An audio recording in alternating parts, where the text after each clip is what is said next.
Ayan, katatapos lamang po natin maglagay ng gamot sa sugat ng ating alaga.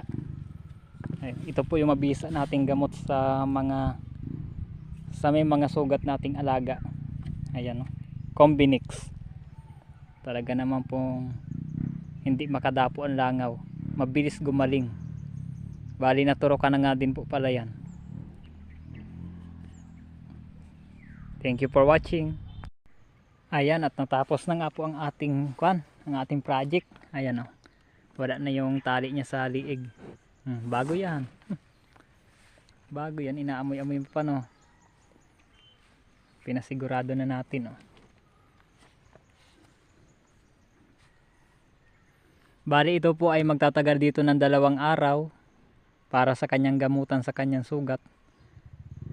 At update ko na lang po kayo kung anong mga mangyayari sa mga susunod.